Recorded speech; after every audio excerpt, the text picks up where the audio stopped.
I'm building a small coffee table with an ellipse-shaped top now. I'm cutting out the top on the CNC machine.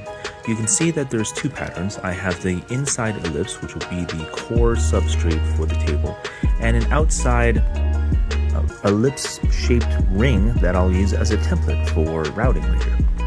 Skipping ahead a bit, I lay out some bricks and glue them to the outer perimeter, and then I run them through bandsaw just to take off some of those sharp edges. Stay tuned for the next steps.